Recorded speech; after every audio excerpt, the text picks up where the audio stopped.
Happy New Year to everybody. Welcome to 2024, our first official broadcast of 2024. It's always wonderful to start off a new year, new goals, new things going on. And we're back with a special guest today to talk about a brand new collection. Before we jump in there, in case you don't know me, I'm Katelyn. I am the marketing manager and editor here for WeCrochet. And I get to come here every week on a Wednesday, most of the time on a Wednesday, usually always on Wednesday. There's some cases, to chat with you guys about brand new things that we have going on, brand new things in the industry, brand new patterns, and to chat about or with wonderful designers, which we'll get to do today. So we're so excited to be back here again. It's been a long week without getting to chat with all of my friends. I'm seeing people come in. Hi, Julia. Happy New Year to you. And hi, Susan from Tennessee. Susan, are you a new face? I don't remember seeing your name pop up. Maybe you've been watching live and just commenting. Either way, it's okay. We're so happy you're here. And if you're watching live, that's okay. Watching the replay is wonderful. You can still stick your chat or your comments in there, and we'll do our best to answer them as quickly as possible. Hi, Angela. Happy New Year to you as well. Quick reminder, we're going to throw a link in there for our 2024 calendar. We are down to like the last 10 to 15 of these, not even. It could be even lower. I didn't actually check it this week. That was the last time I checked. So yeah, go ahead and grab your calendar if you haven't already. There's beautiful yarn pictures in here, along with a bunch of the holidays in here for the UK, the United States, Australia, Canada. We really tried to get as many as we could in here. Yes, Susan, you are new to the live. Yay, welcome, Susan. It is so wonderful when we see new faces and also people that return each and every week. You guys, it is so wonderful to have you all here and chatting. We have Kathleen from East Aurora, New York. We also have Deborah. Good morning. Happy New Year. Okay, one other thing I want to talk about before we bring in our special guest is our monthly yarn sale. So this month, it's actually two yarns that are on sale. We have our Capretta and we have our Capra. The biggest difference here, well, more than one difference, but Capretta is a fingering weight. Capra is a DK weight. The Capra is 85% merino wool, 15% cashmere. And the Capretta is 80 super wash fine merino wool, 10% cashmere, and 10% nylon. So this one adds the nylon in there.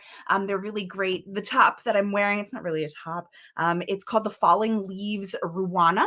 It is a free pattern on our site. It was part of our 12 weeks of gifting, I think 2 years ago.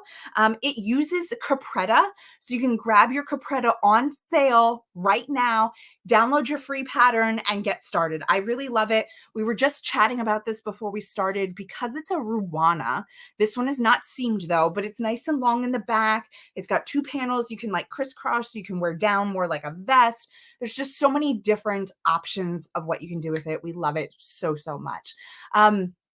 Let's see who else is here. Hi, Mackenzie from Arkansas. And we have Cindy here. It is so great to see you. So many new names and faces that we're seeing. We are so excited to have you here in 2024 to join us for our weekly broadcasts. Okay, I'm going to bring in our guest. You know her. You love her. It is the wonderful Sara Dudek. Let me bring her in. Hi, Sara. Hi, Katelyn. It's good to see you. Great to see you. Thank you so much for being our first designer of 2024. It's so wonderful when we get to start the year off with a designer we know and love, and it's just this easy transition into the new year. It's so wonderful. Yeah, I'm really excited to be here. Thank you so much for having me. Yeah, and so the reason Sara is here, not just because we love her and love her designs, but Sara put together a 5-pattern collection for us, perfect for beginners. We called it My First Sweater, and there's 5 sweater patterns inside of it. We're going to show you all of them, talk about all of them. But the premise behind this was take away all of the, color work. Yes, there's some color changes, but very minimal. But take away the color work, take away the cables, take away all of that, and just focus on the construction of a sweater and learn the different constructions that there are. So you're going to see we have drop sleeve, we have raglan sleeves, we have circular yoke, we've got a turtleneck, we've got a V-neck, we've got a cardigan. We've mixed and matched all of these pieces to allow you to learn each one of the techniques of building a sweater so you have confidence in whatever you're doing. Now you don't have to think about the sweater basics. You can think about whatever else the pattern is teaching you, a lace pattern, a cable pattern, whatever it might be. And then we also have a bonus that is coming out later today or tomorrow. So if you don't already, sign up for our emails because it'll be there. We're calling it the Anatomy of a Sweater. Sara wrote it for us when she was working here. And it's going to help you just learn and remember all the basics so you can keep it for in the future. So Sara, we know you love to design garments and everything else. So why were you kind of like excited and agreeable to do this collection with us? What is it about going back to the basics that kind of had you excited? Yeah, well, Katelyn, as you mentioned, I primarily make sweaters these days. And I've found in working with crocheters for many, many years, I've been crocheting since I was a little kid, and I've been really lucky to work with crocheters out there, all of you that are tuning in through my job at WeCrochet and when I was the editor of Interweave Crochet many years ago. And I've found that a lot of crocheters are really, really hesitant to make garments. And it's kind of followed this kind of crochet stigma that, we make blankets, we don't ever make beautiful things to wear. And you can make incredible things to wear. For me, I really am a huge proponent of slow fashion, making things that you can wear yourself, and especially around like kind of body positivity, so size inclusive designs. And out there in the world, you might buy a sweater that doesn't fit you. Now it's great to learn the basics of how to make a sweater so that you can make a sweater that fits your body and never feel like you have to change your body to fit the clothes. So that's one of the most empowering things about being a crafter, is making something exactly to your liking that you can wear and you can show off and you can take pride in. And it's not as hard as you think. So these sweaters are super simple. It just kind of walks you through the very basic construction, different construction options. And you just have to know some of the most basic stitches to take it on. Right. And once you make this, a sweater from this collection, I think you'll feel the confidence to take on almost any sweater pattern after it. Yeah, I agree. And, you were talking about making the garment to fit your body instead of your body fitting the garment. In the anatomy of the sweater, on the last page, you will find a measuring guide, which is going to tell you what to measure on your body, how to use those measurements to figure out like the finished bust size that you want to get, because there's a difference between the finished bust size and your actual bust size in getting the look that the garment has on the model or that the designer intended. And so we try to really help you guys with that process in that guide that's going to be coming out in emails very soon. And we just really wanted to break it down. It's not, it can be a scary thing to think about starting your first crochet garment, but it's really not. Like when you break it down and take away all like the fluff of it, take away all of the extras of it, and just learn how to make a garment, it's really not that hard to do. And like Sara said, she really kept it nice and basic for us with single crochets. I think there's a double crochet in there, and that's kind of about it. Like you've got your increases, decreases that you have to know, but there's no like new stitches that you wouldn't know or things like that. So it's a really, really great segue into your first garment. So we have Jen. I'm going to bring her in here. Jen is over in the studio, and she has all 5 of our garments there. And so we're going to walk through each of them. Jen's going to show us in her camera view there about the garment. We're going to talk about it, Sara. We're going to let people know what they're going to learn along the way. And what we kind of did is we used female first names to go ahead and name this collection, which we were super excited about, to go along with what kind of the structure is. And there's a couple of names in here that we chose based off of people in the office. So it was a really great way for us to tie it all together. So we were really excited about that. So we did put the link in there to go ahead and grab the whole collection. You'll find at that link that you can get the ebook, a print book. There's the print book that Jen has, or you can get each of the individual patterns if you would rather go that way. But if you're buying at least 2 individual patterns, it is totally worth getting the ebook or the print book, just because you're going to get 3 additional patterns for about the same price, rough, give or take in there. But it's totally worth it. These are beautiful, beautiful garments. Okay. So let's jump in here. And the first one of the collection is the Charlie, which is the cardigan that we have. So let me pull Jen up a little bit closer here so we can see this. I think this might be the most complicated one of the collection. And the only reason is because it does have some short rows to it, right, Sarah? Yeah, so it's really it's just the shawl collar. Like there's a touch of a shawl collar there that Jen's showing off, and so that does have some short rows there. But again, the great thing about these patterns is they're really adaptable. So if you're not wanting to take on short row shaping, you can just do a single crochet border along the V-neck of that cardigan, and it's still going to look really fantastic. So if you're not up for taking on short rows, don't have it be the reason why you don't make this sweater. Yeah, I agree. And the yarn that we used for this one is really great. It's our upcycle alpaca in the worsted. And this one is nice too because it is one color. You're getting the interest in here from the shawl collar. You're getting the interest from the stitch pattern that's used in here. But you don't have to worry about color changing. Color changes. You are strictly worried about the construction of the garment and putting the pieces together. So I know in some of the patterns that you'll see out there, you'll have the ribbing started first, and then you'll work the body of the sweater into the ribbing. And some patterns work the sweater, and then you'll work the ribbing on to the body. What is your preference when you're working, and why do you like one over the other? Or does it just kind of depend on what the garment is? Yeah, that's a great question, Katelyn. I can go either way. I typically like to do the ribbing and then work into that just to start the sweater. But it also kind of depends on the direction in which I'm making the sweater. So these sweater pieces that are pieced together, which this cardigan is, it has a front piece, 2 sides, and 2 sleeves. It's really easy to start with the ribbing first and then work your way on up. But some of the patterns we're going to get to in a little bit, the circular yoke and the raglan, they work their way down, and then you can add on the ribbing afterwards. So I think of it just as efficiency. I'm always looking for the way that I can weave in the least amount of ends. So however I can just keep it going is usually how I'll do it.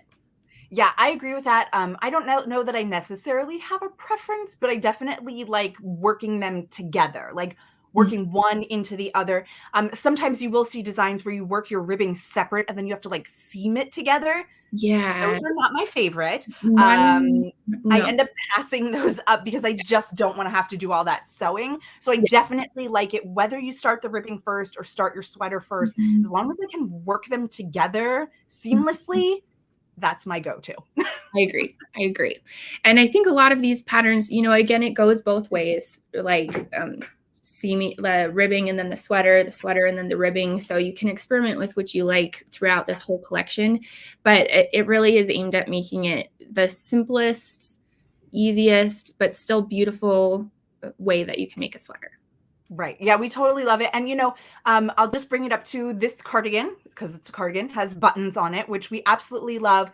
These are your traditional buttons with a buttonhole in them, seamed on. Just a reminder, though, in the past couple that Brenda Anderson has done, she doesn't do buttonholes. She uses a snap and snaps them on so you get the look of the button, but you don't have to worry about buttonholes. So you could always make that adjustment if you wanted to. Might have to think a little bit about it. You're going to skip a couple a part of the collar, but that's totally doable if you don't want to do the buttonholes and things like that. So just something to think about. There's ways to alter it. I love this cardigan. That shawl collar and the short rows, I think, set it over the top. It just makes it really beautiful. And guys, don't worry. Short rows are not that hard. You're just stopping and turning before you get to the end of a row. That's all it is. I will 100% say it is way easier to do short rows in crochet than it is to do short rows in knitting. Right. You don't have wraps and turns. You just stop and start. Yeah. That's it. And use a stitch marker so you know where you were. Exactly. Yeah. The one other thing I will say about this cardigan, it's got the drop shoulder sleeves. So it's basically just rectangles, but it's also got a slight amount of shoulder shaping, just like to have a little bit of a shoulder slope. And that's a really easy way. Again, it's kind of like short rows, but even simpler, where you're just, counting your stitches, not working all the way across the row to create just kind of this angle that looks really, really flattering as it goes across your shoulder. So that's something to experiment with on this cardigan as well.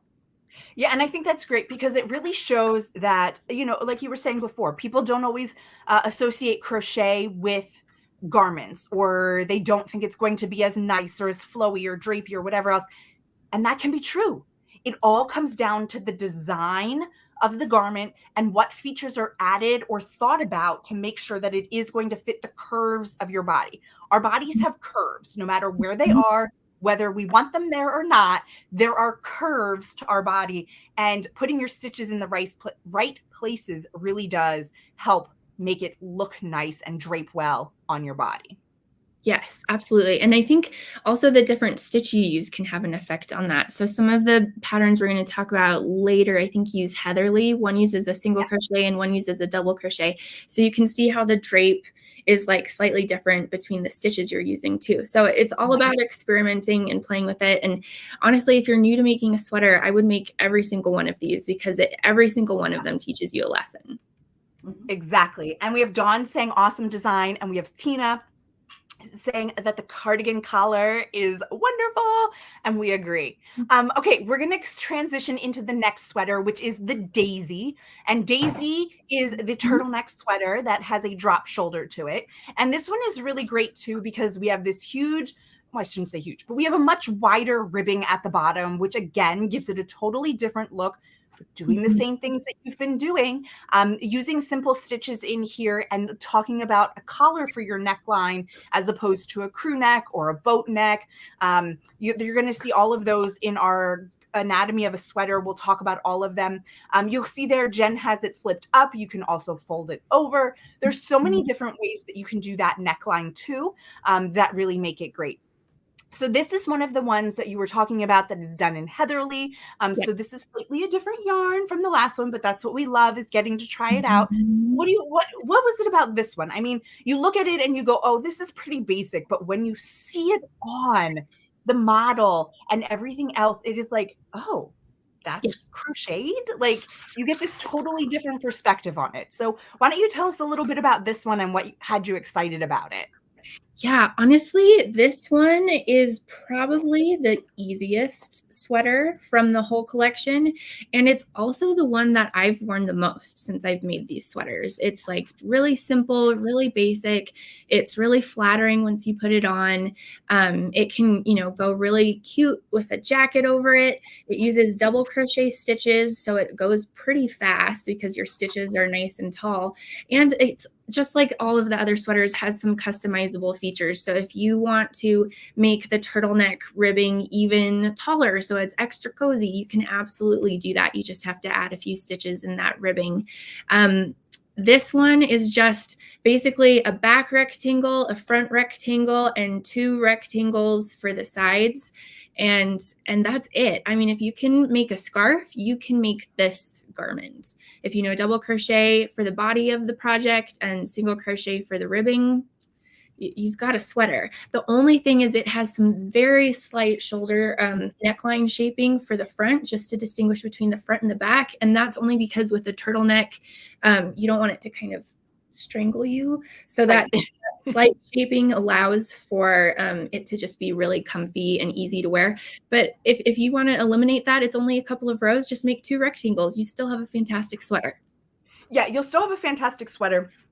But like Sarah was saying, again, it's something that makes it a great design. When you think about in the back, it kind of comes up a little bit higher because you don't have your neck and the way our anatomy works. It's nice to have it cut down a little bit on the front so that you're not feeling choked, especially with a turtleneck. Not that there's anything wrong with the other patterns that are out there. It's just one of those extra features that kind of sets it apart and makes it a little bit more of a true custom garment by giving you that little breathing room in there. Julia says, I will definitely be making that sweater for myself this year. Yay! Please be sure to tag us and tag Sarah so we can all see what is going on. Susan is saying these are beautiful sweaters. We couldn't agree more. This is why we brought Sarah back for another collection with us. Kathleen says, I've been afraid to crochet a sweater and haven't yet. but this is inspiring me. Yay. Oh, I'm so glad to hear that. That's the whole Yeah. goal of the collection, is to get you inspired to launch into that first sweater. Yes, I love it too. And Tina said, I totally love this collection, beginner or expert. It's such a fabulous collection that will be fun to work up. And that's saying something coming from Tina, because she does 1,000,002 test crochets all the time, all the garments. And, you know, there is something to this collection. Yes, it is not going to be your most fabulously colorful, whatever kind of collection, but it's down to the basics. It takes you back to the basics, and it just makes beautiful fitting garments that makes wearing crochet even more fun. So we love it. Yeah. And building off that comment, Katelyn, like I honestly, I have a ton of sweaters that are really intricate. They have all this color work, and you know, I don't wear them as much as I wear these really basic sweaters. You know, to have just basic sweaters in your wardrobe to just throw on with a pair of jeans, or to like put on with some nice pants if you're wearing it to the office, to have those basics, it's probably the sweaters you're going to wear the most. And so you can take really good pride in the fact that you made them. The sweater, the most worn sweater in your closet, is a sweater that you made. Yeah, I totally love it. Okay, let's move on to the next one. So the next one we have is the Rosie cardigan, or the Rosie pullover. It is a raglan structure. So you will notice in this collection that we have a raglan sweater and we have a circular yoke. And you're going to go, well, what's the difference? You're working the yoke and then you're adding the sleeves. There's a huge difference. Raglan has increases that are at 4 points, 2 on the front, 2 on the back, and you're always increasing at that same point, that same rate throughout the sweater. We'll talk about a circular yoke in a minute, but there is a difference between the two, even though at first glance they do look similar. So we love what you did here with adding the stripes. We really played with color on this one. You could go with more color. You could go with less color. You don't have to do any stripes to it if you just want to learn how to make a raglan sweater. Now, let's talk about raglans too, that you can do top down or bottom up raglan. In this case, it's a top down, right? It is. It's a top down. I'm trying to remember. I know. There's so many different ways you can do sweater construction, and this is just like dipping your toe in the water. So it's top down, this one. But yes, you could do it the opposite way if you wanted. Yeah, and we love the idea of top down. One of the big reasons, yep, there it is on the cover. Thanks, Jen. It looks wonderful. She looks so great in it. It was perfect. But we love the top down because it does give you that extra chance to try on as you go. Because you're working from your neck down, you can keep putting it on to make sure your armhole length is right, to make sure your body length is right, to make sure your sleeve length is right. Because what Jen is showing you is you're going to work from the collar down to right there at your armpit, where the increases stop. Then you're going to work in the round for the body. Then you come back and you're going to pick up your stitches again on the sleeves to go ahead and create that. And it gives this really great look that is seamless. Like there's no seaming to a raglan sweater. You just work around and around and around, and it's just so beautiful. Do you have anything that you particularly love about a raglan sweater, Sarah? It's the not seaming for me. Yes. You know, there's nothing worse than you feel like you've gotten all your crochet finished, and then like I'm chronic at not weaving in ends. I actually, you know, brought my sample sweaters here, and I was embarrassed and realizing, oh my gosh, I didn't weave this end in. But even more so, I have a tendency, if I have to seam a sweater, I'll make all the crochet pieces and then I put off seaming forever. So I'll have a mostly finished sweater. So if I can do it all in one piece, it's just a dream. It's like your sweater's done as soon as you're done crocheting it, and it's delightful.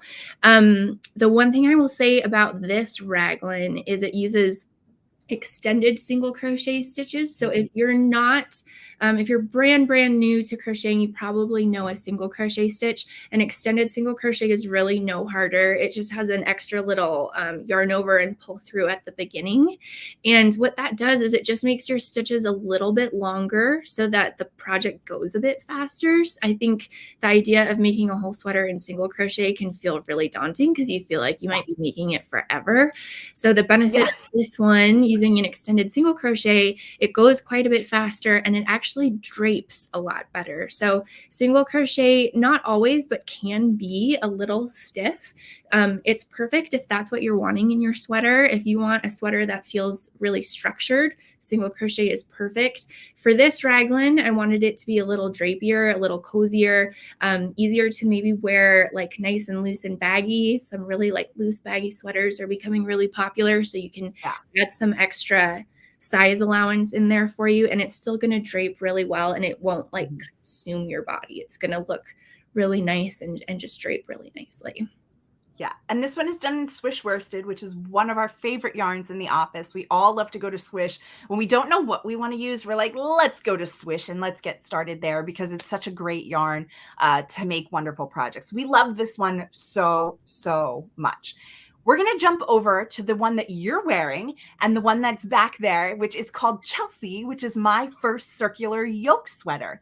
And look, when you see them side to side, you're like, wait, what's the difference? It's when you get up close and you look where the increases are, you can't really see them as much on a circular yoke because they're more staggered throughout, as opposed to the 4 points making your true like sleeve caps on a raglan.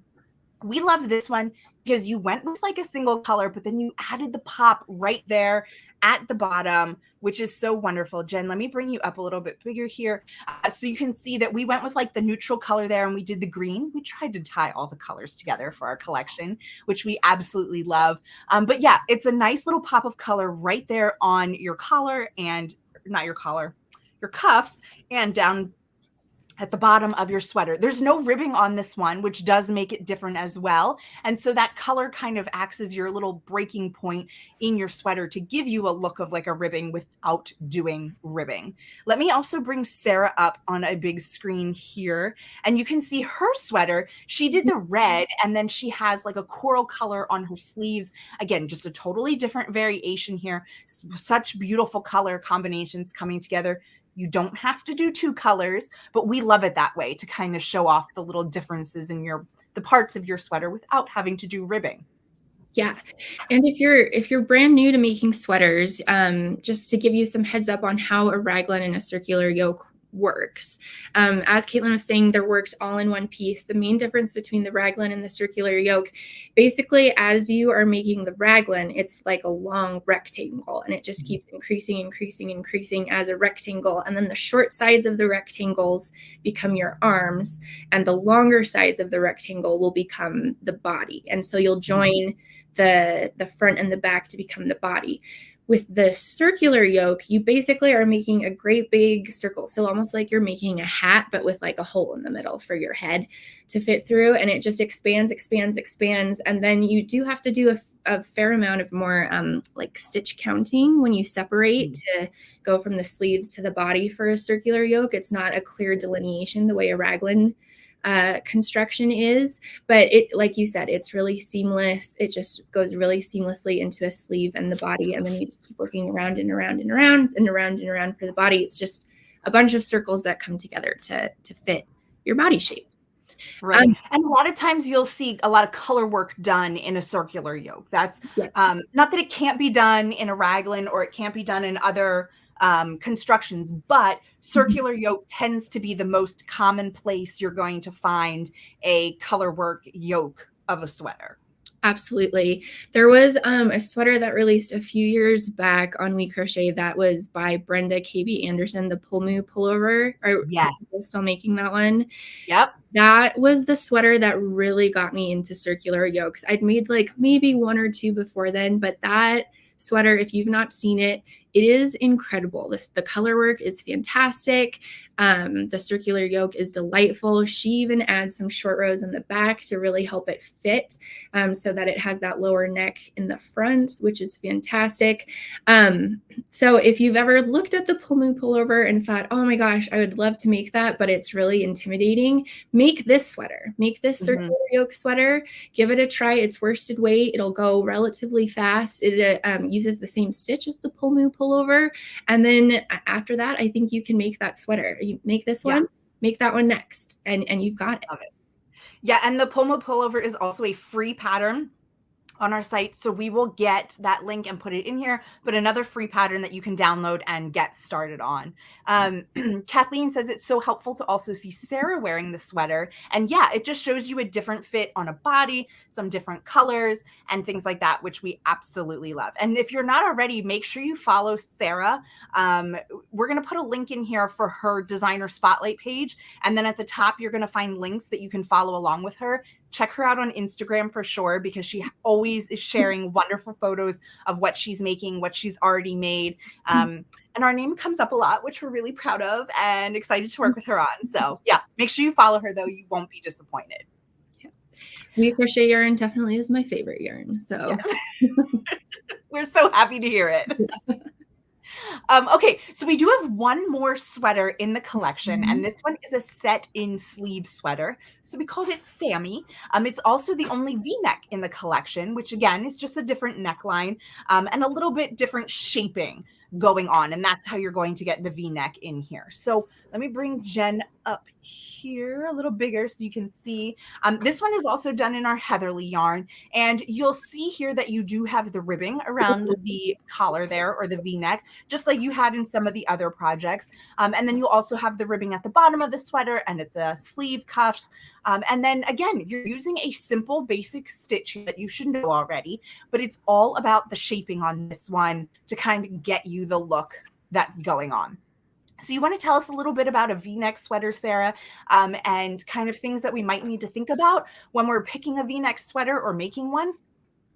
Yeah, so a V-neck sweater is basically just in the front portion. Excuse me, as you make the front, you'll kind of make one side of the front, and then you'll go and make the other side of the front. And as you're making each of those two kind of front sides, you'll decrease as you come up across the neckline. So say you're wanting to try the drop shoulder sweater that we looked at earlier, that's also made from Heatherly. You can add a V-neck sweater. You can make that a V-neck sweater. Just start the shaping, hold it up to your body. When it hits about the point of your sternum, you can start work halfway across, start decreasing up one side, and then on the other side, start decreasing up the other. I would say the only thing that's tricky about this one is adding that ribbing into the V-neck, which you don't have to do. You can leave it, make just a single crochet border around if that's the easiest way to finish that off for you. This one gets a little tricky as you're doing the ribbing, like right here where the V-neck meets. You just kind of work fewer and fewer stitches, and then you have to do a little seaming right in the center point there. And that's really the only tricky part of it. Other than a V-neck, I think a V-neck is actually pretty simple to do. It's just, decreasing. What makes this sweater tricky is the set-in sleeve.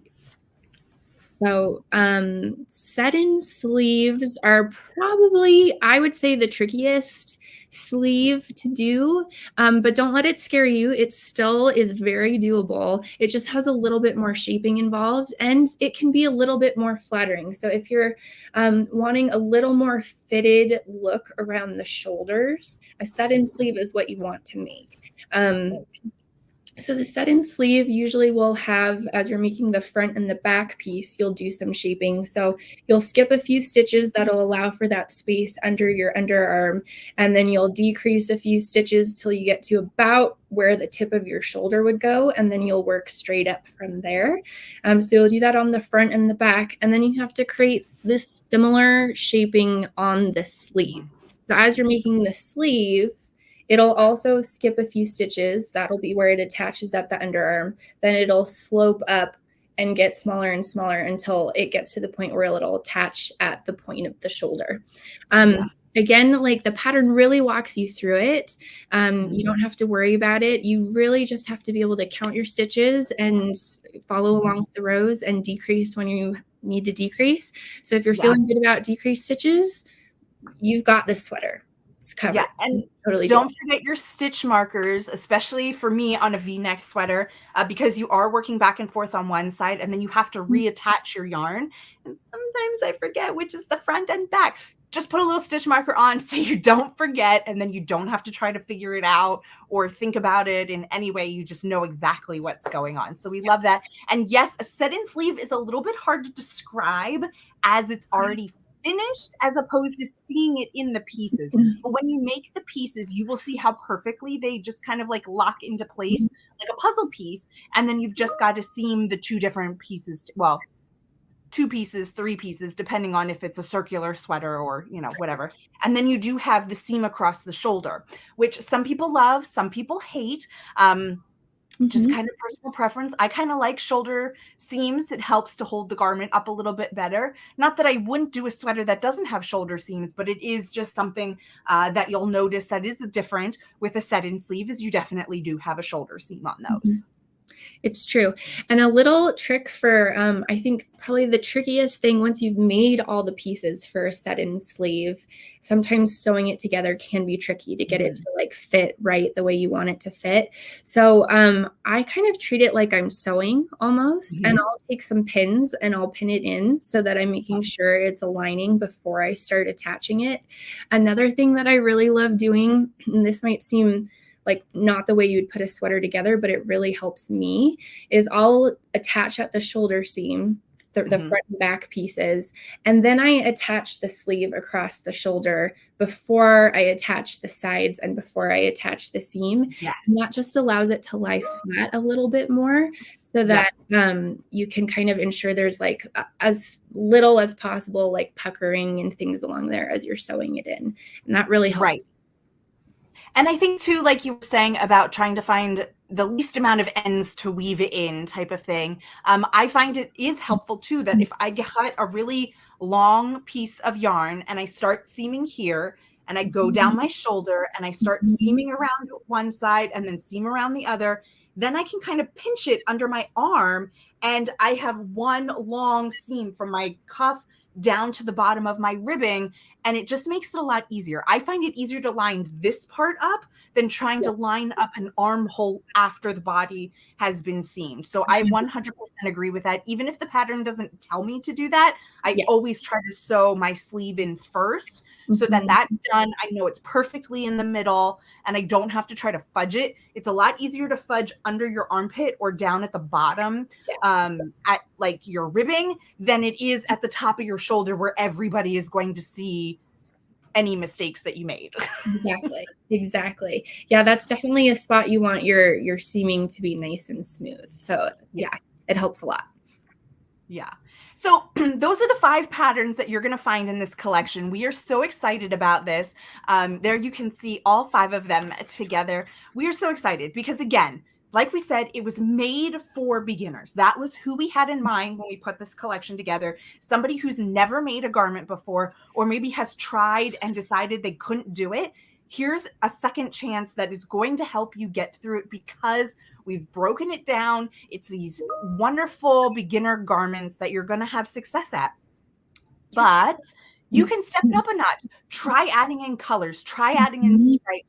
Try playing with those different things. Try measuring yourself really well and making one size for the body and a different size for maybe your sleeve length because you have longer arms. Like start playing around with those things through this collection because that's what it's here for. It is there for you to have a beginning starting point to then go and make a lot of other garments for your wardrobe. Yeah. And I just want to circle back to something that you said at the beginning, Katelyn. You were explaining, finished size versus body size. And if you're not used to making sweaters, that's something that might be new to you. So your body size, say it's a 36-inch bust, but your sweater size is going to be different. So the sizes listed in the pattern are the finished size of the sweater. And you actually want the sweater to be bigger than your finished body measurement. And so that's something that we call ease.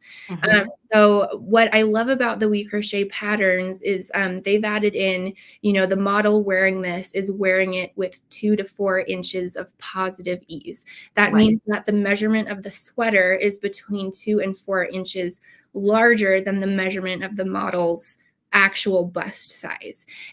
And so you can play with that. That's the other great thing about making your sweater.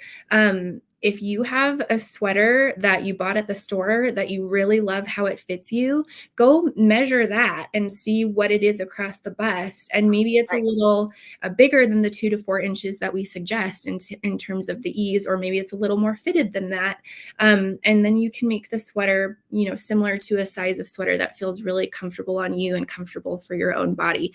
I would say probably don't do less than an inch or 2 inches of positive ease, because that's what we call wearing ease. And that just makes it so that you can still move in your sweater. If it's, skin tight across your body, you might have some trouble, moving your shoulders and things like that. And it's all personal preference. But again, when you're out shopping for a garment, 9 times out of 10, everything has ease, at least now anymore. Like everything has some kind of built-in ease to it. So like you said, grab your favorite sweater that you have that you bought at a store, measure your bust, measure what that sweater is, measure what your arms are, measure what the sweater is, because that's going to be a difference too. Get all those measurements of yourself versus your favorite garment that you already have or have already made. And then you can use those as your notes for picking out new sweaters in the future. Exactly. And, in all of the patterns, it lists the, finished sizes, it'll list the bust, but then at the end with the schematic, it'll list all of those specific measurements. So the length, the sleeve length, the armhole depth, all of that's in there. And so as you get more comfortable with sweater making, empower yourself to adjust it in a way that makes you feel really good in what you're making. Yeah, we love it. Crystal is asking, is the book available in print book? I only see the ebook. Yes, it is available in a print book. We'll take a look at that. I'll have Jen take a look at that and see what's going on. I thought it was there on the website, but we'll double check. And if it's not, we will get it up for you. But it is available in a print book. We have it ready to go for you. So yeah, you'll be able to grab that right away. Well, thank you, Sara, so much for joining us and sharing your knowledge with us and everybody else here. I hope everybody is super inspired to go get started on a sweater. I know I sure am. I'm ready to make a garment that fits really well and looks really great that I've made myself. So super excited. Thank you so much. Guys, follow Sara.